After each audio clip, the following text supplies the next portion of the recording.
Hello everyone and welcome to my channel Arin এডুকেশনে।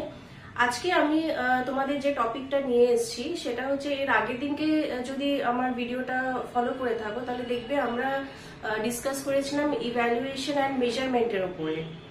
আজকে যে টপিকটা করব সেটা হচ্ছে ইভ্যালুয়েশন অ্যান্ড মেজারমেন্টেরই আরেকটি সাব টপিক, যেটার উপরে তোমাদের অলরেডি যারা তোমরা থার্ড সেমিস্টারে আছো বা 4 ইয়ার অনার্স পড়ছো, এছাড়া যারা মাস্টার্সে আছে আর তাছাড়া বিএড নেট সেট সবার যে সিলেবাস আছে অলরেডি এই সিলেবাসটা তোমরা পেয়ে যাবে এবং অলরেডি এই সিলেবাসটা আছে তোমাদের সেমিস্টারে। তো যে সাব টপিকটা হলো সেটা হচ্ছে যে significance of measurement and evaluation, অর্থাৎ মূল্যায়নের এখানে তাৎপর্যটা কি। এর আগের দিনকে আমরা যে ভিডিওতে দেখেছিলাম সেই ভিডিওটা আমরা করেছিলাম কি যে ইভ্যালুয়েশন কাকে বলছে, মেজারমেন্ট কাকে বলছে, অর্থাৎ মূল্যায়ন এবং পরিমাপ কাকে বলছে।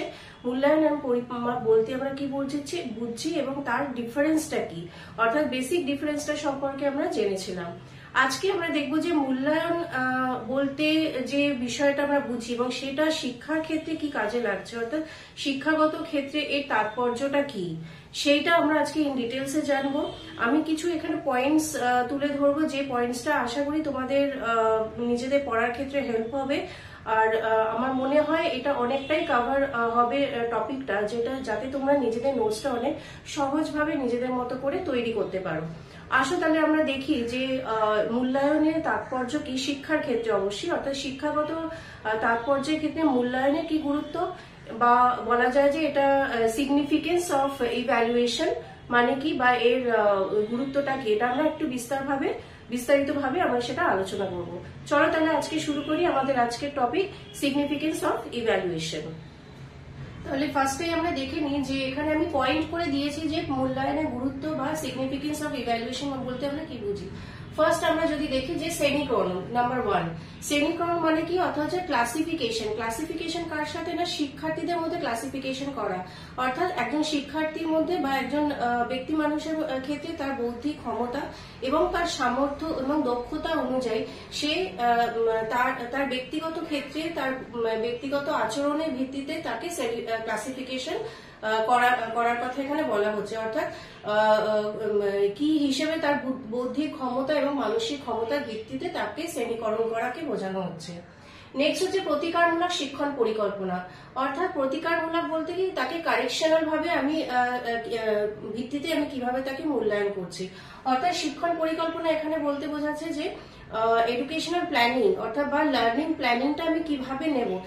প্রতিকার বলতে গেলে এখানে সংশোধনমূলক প্রক্রিয়াকে বোঝাচ্ছে, অর্থাৎ তার ভুল ত্রুটিগুলো কোথায় কোথায় রয়েছে তাকে ট্রায়াল অ্যান্ড এরারের মাধ্যমে তার ভুল ত্রুটিগুলো সংশোধন করে তাকে নতুন ভাবে আরো কিছু শিখিয়ে তার সেই নতুন যে জ্ঞান বা তার চিন্তাধারার বিকাশটাকে আমরা তুলে ধরতে পারি।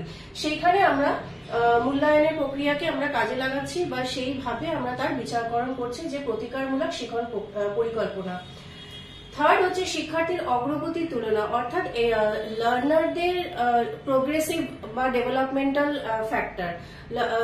এখানে আমি শিক্ষার্থীর অগ্রগতি বলতে সে বর্তমানে কি অবস্থায় আছে বা প্রিভিয়াস অর্থাৎ আগে কি অবস্থায় ছিল, মানে অতীতের তুলনায় বর্তমানে তার কি কি ডেভেলপমেন্ট হয়েছে বা আরো কিছু তাকে আর কি কি প্রপার প্র্যাকটিস দিলে বা প্রপার তাকে গাইডেন্স দিলে, তাকে প্রপার কাউন্সিলিং করলে আর কিভাবে তার আরো একটু বেশি ডেভেলপমেন্ট হবে, তার আরেকটু কি করে তার ভালো হবে, সেই বিষয়টাকে এখানে তুলে ধরা হচ্ছে। অর্থাৎ ইভ্যালুয়েশন প্রক্রিয়ার কথা হচ্ছে যে শিক্ষার্থীর অগ্রগতির তুলনা, অর্থাৎ একজন শিক্ষার্থীকে আরো কি কি ভাবে গাইডেন্স করলে তার ভবিষ্যতে তার শিক্ষার পরিকল্পনা, তার শিক্ষার উদ্দেশ্য, শিক্ষণ পদ্ধতি, পাঠ্যক্রম সমস্ত দিক দিয়ে তার অল ওভার ডেভেলপমেন্টটা তার কতদূর হচ্ছে।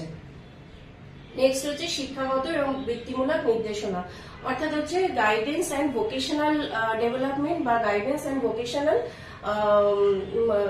এডুকেশনাল অ্যান্ড ভোকেশনাল গাইডেন্স, অর্থাৎ শিক্ষাগত এবং বৃত্তিমূলক নির্দেশনা দান, অর্থাৎ একজন শিক্ষার্থীকে বা একজন ব্যক্তি বিশেষকে তাকে কি কি শিক্ষা মাধ্যমে তাকে শিক্ষিত করা যায়, বা তাকে কি কি ভোকেশনাল এডুকেশন অর্থাৎ কোনো বৃত্তিমূলক কাজের মাধ্যমে তার যা সামর্থ্য আছে, তার রুচি অনুযায়ী, তার আগ্রহ অনুযায়ী একজন ব্যক্তি মানুষের, যেটা আমি এর আগেও বলেছি যে সাইকোলজিক্যাল দিক দিয়ে আমি যদি তাকে ধরি, তাকে তার মেন্টাল ডেভেলপমেন্ট কতটা হচ্ছে, তার ভার্বাল কমিউনিকেশন কিরকম হচ্ছে, তার ফিজিক্যাল অ্যাক্টিভিটি কিরকম আছে, তার এবিলিটি কতটা আছে, ইমোশনাল ডেভেলপমেন্ট কতটা আছে, সমস্ত দিককে বিচার করে তাকে কোন কোন কাজ দিলে বা কোন কোন শিক্ষাগত যোগ্যতার মাধ্যমে সে তার নিজের পার্সোনাল ডেভেলপমেন্ট গ্রো করতে পারবে, অর্থাৎ সার্বিকভাবে সে তার ব্যক্তি জীবনে একজন সার্বিক বিকাশের মাধ্যমে সে তার নিজের উন্নতি বা ব্যক্তিগত সিদ্ধান্ত নিতে পারবে, ব্যক্তিগত বিকাশের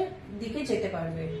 নেক্সট হচ্ছে উদ্দেশ্যমূলক শিক্ষণ পদ্ধতি নির্বাচন, অর্থাৎ যে কোনো আমি কাজ করতে যাই না কেন বা যে কোনো আমি প্ল্যান করতে যাই না কেন, তার জন্য আমার একটা পার্টিকুলার একটা প্ল্যানিং লাগবে, একটা অ্যাকশন নিতে হবে তার জন্য, এবং তার জন্য আমি কি করতে হবে, একটা অবজেক্ট ওরিয়েন্টেড হতে হবে, অর্থাৎ আমি যে কাজটাই করতে চাই না কেন সেটার একটা প্রপার লক্ষ্য থাকবে, অর্থাৎ বিনা লক্ষ্যে অর্থাৎ উদ্দেশ্যহীন ভাবে, কোনো লক্ষ্যহীন ভাবে আমি কোনো কাজ করতে পারবো না। অর্থাৎ যে কাজই আমাকে করতে হবে না কেন তার জন্য একটা প্রপার প্ল্যানিং দরকার।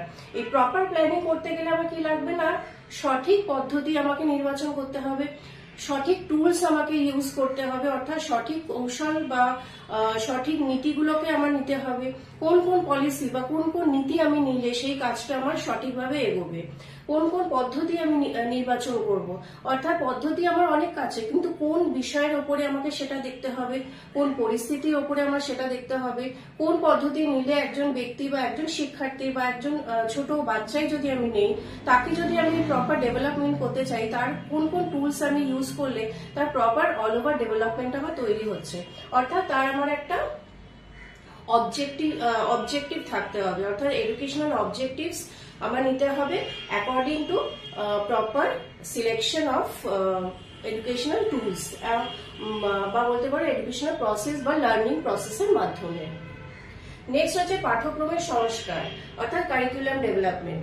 কারিকুলাম ডেভেলপমেন্ট আমি কেন এখানে আমি দেখবো যে পাঠ্যক্রমকে আমার সেইভাবে নিতে হবে যেখানে আমি যে পাঠ্যক্রম অর্থাৎ কোন বয়সের আমাকে আগে দেখতে হবে আমি কার জন্য পাঠ্যক্রমটা তৈরি করছি, অর্থাৎ কারিকুলাম আমি কার জন্য সেট করছি, আমার প্রপার ফরম্যাটিংটা ঠিক রাখতে হবে, কোন পরিস্থিতিতে বসে আমি কাজটা করব সেটা আমাকে দেখতে হবে, আমার বর্তমান চাহিদা বা বর্তমান যুগের সাথে তাল মিলিয়ে সামাজিক চাহিদার উপরে ভিত্তি করে আমাকে দেখতে হবে, অর্থাৎ পাঠ্যক্রমে কি কি সংস্কার আমার করতে হবে, বর্তমানে সামাজিক চাহিদা আমার কি আছে, তার ভুল ত্রুটিগুলো কি আছে, সেইটাকে রেকটিফাই করা বা সেই ভুল ত্রুটিগুলোকে সংশোধন করে সেই সংশোধনমূলক বা প্রতিকারমূলক আমাকে সেই বিষয়গুলোকে আমাকে নতুন নতুন বিষয় আমাকে যোগ করতে হবে, তাহলে আমার এখানে পাঠ্যক্রমে সংশোধন করা হলো এবং তার সাথে সাথে সংস্কারও করা হলো, অর্থাৎ একজন ব্যক্তি তার নিজস্ব চাহিদা, রুচি, ক্ষমতা অনুযায়ী আমাকে তার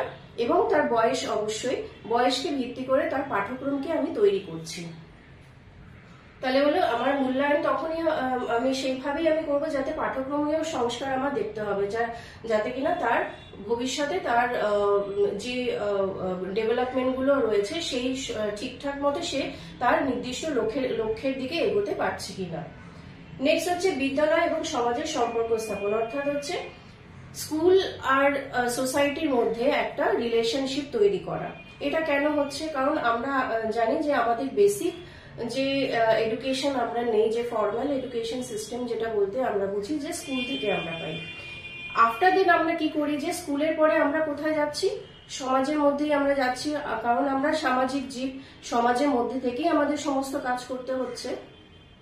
তাহলে এই সামাজিক পরিস্থিতির মধ্যে থেকে যে আমাদের সামাজিক যে সম্পর্কগুলো আছে তার সাথে কিভাবে আমরা সংযোজন ভাবে অভিযোজন ভাবে সহযোগিতার মাধ্যমে বা কোঅপারেশনের মাধ্যমে অর্থাৎ সম্পর্ক সহাবস্থানের মাধ্যমে থেকে আমরা আমাদের উদ্দেশ্যগুলোকে কি করে চরিতার্থ করতে পারছি, আমাদের নিজস্ব লক্ষ্যগুলোকে আমরা কি করে তৈরি করতে পারছি, এবং সেই লক্ষ্যে পৌঁছাতে গেলে আমাকে কোন কোন বিষয়গুলোকে আমার নিয়ে কাজ করতে হবে, কোন কোন বিষয়গুলোকে নিয়ে কোন কোন পদ্ধতির মাধ্যমে আমাকে সেই কাজের উদ্দেশ্যে এগিয়ে যেতে হবে।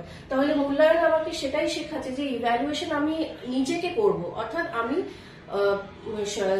স্কুল বা বিদ্যালয়ের মধ্যে থেকে যে যে বৈশিষ্ট্যগুলো আমি পাচ্ছি বা যে যে ফিচার্সগুলো, যে জ্ঞানগুলো আমরা অর্জন করছি, সেই জ্ঞানগুলো আমরা সমাজের মধ্যে কিভাবে একটা সম্পর্কের মাধ্যমে আমরা তার সহাবস্থান করতে পারছি। নেক্সট হচ্ছে শিক্ষার্থীর সাথে পরিচয়।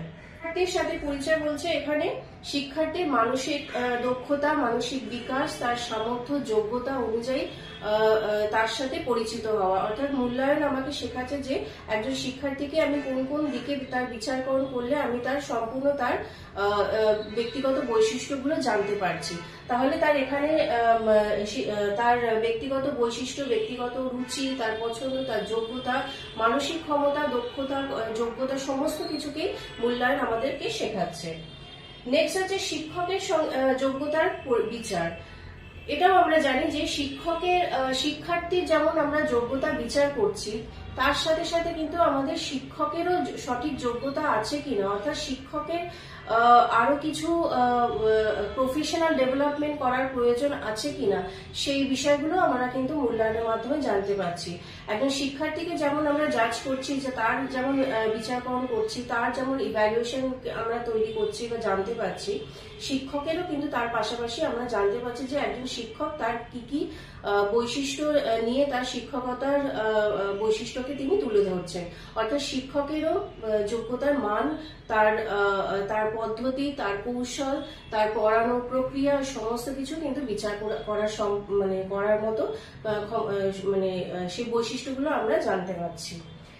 এবং লাস্ট হচ্ছে মূল্যায়নে কৌশল নির্বাচন এবং বিচারকরণ। অর্থাৎ যে কোনো বিষয়কে আমাকে ধারাবাহিকভাবে বা নিরবিচ্ছিন্নভাবে সেই কাজকে আমার চালিয়ে যেতে একটা সঠিক কৌশল প্রয়োজন হয়, এবং সঠিক কৌশল আর বিচারকরণের মাধ্যমে আমার কি হবে, যে মূল্যায়ন বলতে আমরা যেটা জানি যে গুণগত বিকাশ এবং কোয়ালিটেটিভ অর্থাৎ সংখ্যাগত, পরিমাপগত, এই দুটো বিষয়কেই কিন্তু আমরা সঠিকভাবে আমরা জাজ করতে পারছি, সঠিক তার বাস্তবায়ন হচ্ছে কিনা সেই সম্পর্কে আমরা জানতে পারছি। অর্থাৎ মূল্যায়নের একটা বৈশিষ্ট্যই হচ্ছে যে গুণগত মাপ এবং পরিমাণগত মাপ যে আমরা ধরছি সেটা কতটা বাস্তবায়িত হচ্ছে বর্তমান সমাজে। অর্থাৎ বর্তমান চাহিদা, বর্তমান পরিস্থিতি, সমাজ পরিস্থিতির নিরিখে আমরা আজকে যে বিচারটা করছি সেটা কতটা বাস্তবায়িত হচ্ছে, কতটা প্র্যাকটিক্যাল। তার মানে কি আমাকে সঠিক কৌশল নিতে হচ্ছে, সঠিক পদ্ধতি নির্ণয় করতে হচ্ছে, সঠিক ধারণার থাকা আমাদের প্রয়োজন, সঠিক জ্ঞানটা আমার প্রয়োজন যে আমি কোন বিষয়ের উপরে আমি মূল্য বিচার করছি। তাহলে আমরা সামগ্রিক দিক দিয়ে যদি দেখি যে মূল্যায়নের গুরুত্ব বলতে কিন্তু আমাদের প্রত্যেকটা ক্ষেত্রেই কিন্তু মূল্যায়নের গুরুত্ব রয়েছে। কেন আমরা এখান থেকে আমরা বুঝতে পারলাম যে মূল্যায়ন শুধুমাত্র গুণগত দিকই বিচার করে না, তার সাথে সাথে পরিমাণগত দিকও অর্থাৎ সংখ্যামানের দ্বারা বিচার করে। সেটা কিভাবে করে না, সমস্ত সামগ্রিক ভাবে আমাদের কিন্তু মূল্যায়ন আমাদেরকে সেই বাস্তব চিত্রটাকে আমাদের সামনে তুলে ধরছে, সেটা গুণগত পরিমাপ এবং সংখ্যাগত বা পরিমাপগত পরিমাপ। এর আগে আমরা বলেছি যে আমরা একজন ব্যক্তি বা শিক্ষার্থী শুধুমাত্র সংখ্যাগত মান বা তার বৃদ্ধি বিকাশকেই আমরা ডেভেলপমেন্ট বলি না। একজন ডেভেলপমেন্ট বলতে বোঝা যায় একজন ব্যক্তির সার্বিক এবং নিরবিচ্ছিন্ন যে বিকাশ, অর্থাৎ তার সারা জীবনব্যাপী সে যা যা অ্যাচিভ করছে, বা তার কোথাও কোনো খামতি আছে কিনা, বা তার ভুল ত্রুটিগত কোনো বিষয় আছে কিনা, সেটাকে কতটা তাড়াতাড়ি আমরা সমস্যার সমাধান করতে পারি, সেই সমস্ত বিষয়গুলোকে নিয়ে কিন্তু মূল্যায়নের গুরুত্ব। তাহলে আমার মনে হয় সিগনিফিকেন্স অফ ইভ্যালুয়েশন, এটা অনেক সময় তোমাদের এক্সামে ইম্পর্টেন্স অফ ইভ্যালুয়েশন বলেও আসে। তো পুরো বিষয়টাই হচ্ছে এটাই যে মূল্যায়নের গুরুত্ব বলতে আমি এখানে পয়েন্ট করে দিয়েছি। আশা করি তোমাদের এই টপিকটা বুঝতে সহজ হবে, কারণ পয়েন্ট করে দিলে পরে তোমরা নিজেদের কনসেপ্টটা ক্লিয়ার করতে পারবে এবং খুব তাড়াতাড়ি সেটা মনেও রাখতে পারবে। আর যদি পারো তোমরা এখান থেকে তোমরা নিজেরা স্ক্রিনশটও করে নিতে পারো পয়েন্টস গুলো। আশা করি তোমাদের আজকের এই টপিকটা বুঝতে সুবিধা হয়েছে। এই রিলেটেড আর যদি তোমাদের কোনো কোয়ারিজ থাকে আমাকে অবশ্যই কমেন্ট বক্সে জানাবে। আর যদি এই রিলেটেড আর কিছু কোয়েশ্চেন থাকে বা কোনো কিছু ফিডব্যাক থাকে সেটাও কিন্তু আমাকে কমেন্ট বক্সে আমাকে জানাবে। আর আশা করি ভিডিওটা তোমাদের ভালো লেগেছে। তো এই রিলেটেড আমি আরো কিছু কিছু সাব টপিক আছে যেটা আমি নেক্সট ভিডিওতে আমি খুব তাড়াতাড়ি নিয়ে আসবো। আর ভিডিও যদি ভালো লেগে থাকে ভিডিওকে অবশ্যই লাইক শেয়ার এন্ড সাবস্ক্রাইব করে দিও। So thank you, thanks for watching.